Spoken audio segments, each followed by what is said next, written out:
Bonjour mes chers amis, peuple de Dieu, je vous salue au nom de Jésus-Christ. C'est moi, votre sœur Sifa, je suis là encore parmi vous. Que le Seigneur soit glorifié. Nous allons prier d'abord, prions.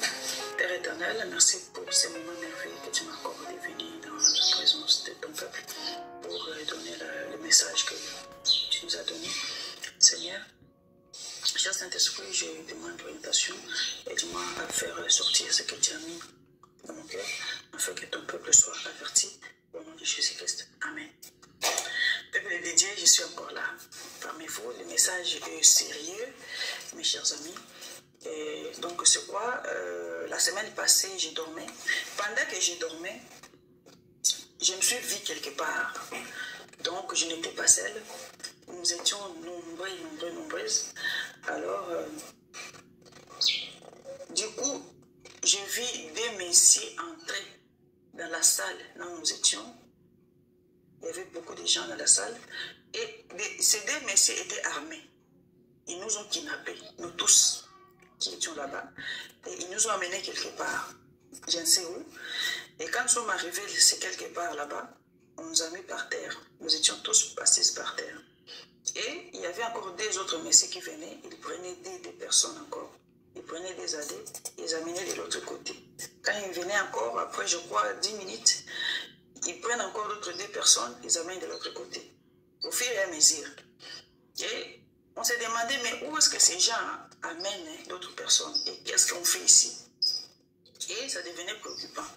Et alors, c'était maintenant mon tour. J'avais mes deux enfants avec moi. Ils ont venu, ils ont pris mes enfants. Moi, j'ai dit non, vous n'allez pas amener mes enfants. Et ils m'ont pris aussi ensemble avec mes enfants. Nous sommes partis. Quand nous sommes arrivés de l'autre côté là-bas, c'était une espèce de chambre froide. Donc, quelque part, là où vous connaissez les chambres froides, c'est-à-dire, je peux dire, en même temps, donc c'était chambre froide et aussi la boucherie était là. Alors, je me suis dit, donc des gens qu'on amène ici, des adés, on les amène ici dans la boucherie, mais qu'est-ce qu'ils font ici? Et pendant que je me demandais comme ça, il y a un monsieur qui est sorti, il a dit à ces deux messieurs qui nous tenaient par la main, il a dit non, il faut les laisser, laisse la dame et ses enfants retourner. Et le nombre de gens que nous avions besoin, c'est déjà suffisant. Donc on n'a pas besoin de, tu les laisses partir. Et c'est comme ça qu'on m'avait relâché. Mais avant de partir, quand les messieurs parlaient, j'ai regardé derrière les messieurs, il était justement devant la boucherie. Il y avait un monsieur qui passait avec les deux côtes. Les côtes, c'est-à-dire les côtes de viande, quoi. On appelle ça en anglais les ribs. En portugais, costolet. En lingala, on appelle ça mipanzi. Donc, la partie là. Vous voyez la partie là, non? La partie, la viande là-bas, les côtes là. Alors, mes chers amis, quand j'ai vu les deux côtes là, au-dedans de moi, je me suis dit donc, les gens qu'on amène là, c'est-à-dire qu'on les tue et puis on retire, on récupère leurs côtes pour vendre. Vous comprenez, non? Alors, ça m'avait tellement effrayé. Donc, en même instant, il y avait encore des femmes, d'autres personnes, des messieurs qui étaient là. Donc, les gens qui étaient là en train de commander des cartons, des côtes. Donnez-moi un carton, donnez-moi des cartons. Moi, je fais 3 cartons au fur et à mesure. J'ai regardé, genre, ces gens-là, ils sont venus acheter ces côtes. Et ils ne savent pas que les côtes-là, ce sont les côtes de la viande, de la chair humaine, quoi. Donc, j'étais bouleversée. Donc, je me suis dit, donc, des viandes, donc, la plupart des viandes que nous mangeons, ce sont des viandes humaines, donc, la chair humaine. Ça m'avait tellement bouleversée, mes chers amis. Et on nous a libérés, nous sommes partis, on était restés petit nombre comme ça.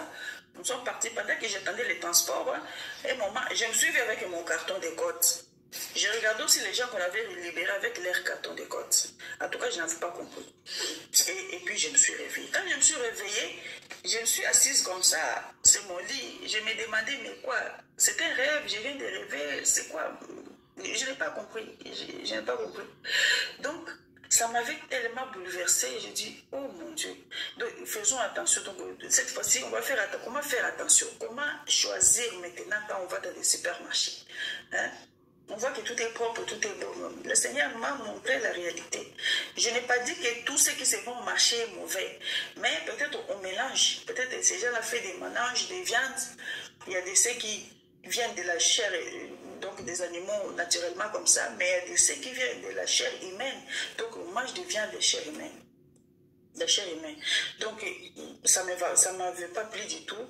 Et j'avais dit que je vais partager avec vous parce que je veux que ce n'est pas personnel, c'est seulement pour l'avertissement. Alors, qu'est-ce qu'on va faire, mes chers amis? On va stopper de manger de viande? Non. La Bible dit ceci que 1 Timothée chapitre 4, verset 4 à 5, il dit tout ce que Dieu a créé est bon, pourvu qu'on le prenne avec action de grâce. Tout est sanctifié par la parole de Dieu et par la prière. Donc, c'est-à-dire le travail que nous avons à faire, nous, enfants de Dieu, on ne va pas manger pour manger. C'est-à-dire quand on va au supermarché, on va dans les shops, on achète des histoires, que ce soit les vêtements, quand on amène à la maison, on prie sur ça. Et finit les prières gentilles. Ce n'est pas tu pries Seigneur, mais non. Tu pries dans ta nourriture comme si tu chassais des esprits mauvais. Au nom de Jésus, toi, esprit de maladie, esprit d'envoûtement, esprit de sorcellerie qui se trouve dans cette nourriture, je te chasse au nom de Jésus. Va dans les arides là-bas, va te jeter dans l'abîme. Et puis tu sanctifies, tu purifies ta nourriture par le sang de Jésus-Christ. Même l'eau qui sort dans nos robinets. Donc, apprenons maintenant à prier, prier. Mes chers amis, vous savez quand on mange la chair humaine, le Seigneur, tu vas voir, tu commences à prier, prier comme ça, là, le Seigneur ne t'écoute pas. C'est fini. Ça nous sépare avec Dieu. Notre relation avec Dieu n'est plus la même. Ça dit, tu vois que tu pries, mais la réponse ne vient pas.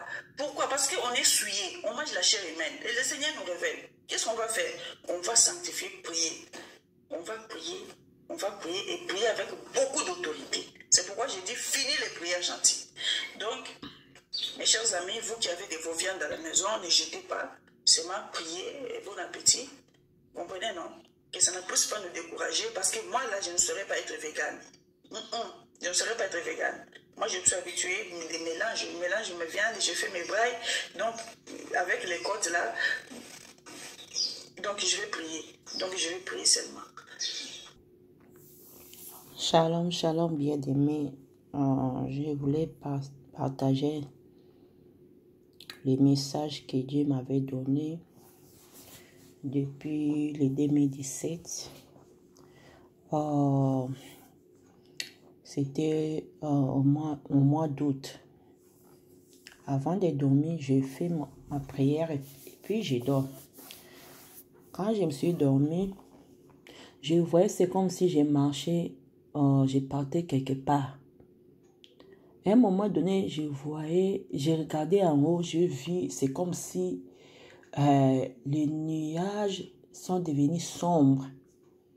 C'est comme si la pluie, c'est comme si ça devient sombre seulement.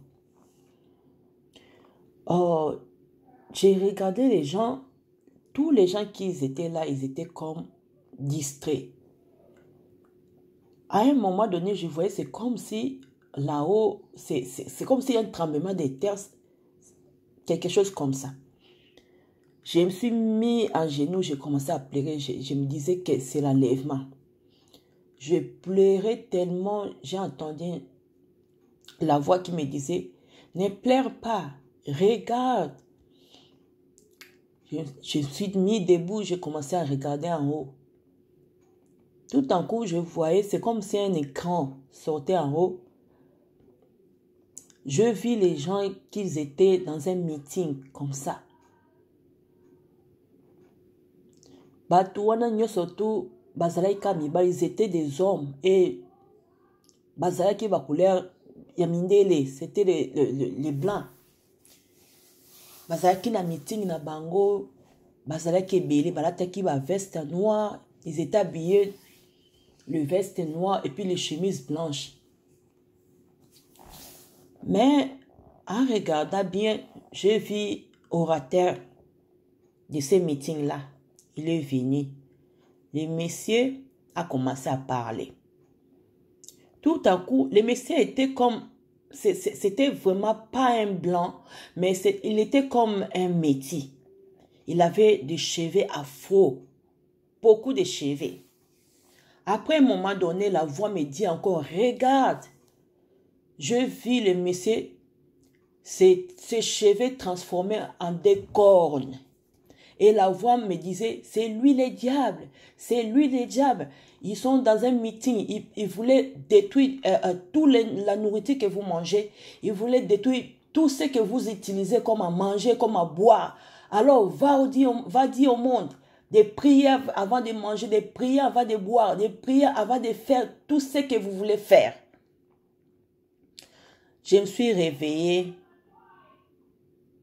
J'ai commencé à prier, à prier, à prier. Mais j'ai oublié de partager ces messages. Mais à un moment donné, en voyant tous les... des fois, ça fait des fois, j'ai vu des sœurs qui partagent le message de Dieu pour la nourriture. Je me suis dit, ah Seigneur, tu m'avais montré ça depuis, il fallait que je puisse donner ces messages-là. Je ne sais pas pourquoi j'avais gardé ces messages-là. Je donne ce message aujourd'hui pour confirmer ce que le Seigneur dit, c'est vrai. Satan est en train de nous manipuler de jour au jour. Par tous les moyens. Bien aimé, il faut prier avant de faire tout. Avant de manger, avant de boire. Tout ce que vous voulez utiliser, il faut prier pour ça. Que Dieu vous bénisse abondamment. Partagez ce message. Merci beaucoup. À la prochaine.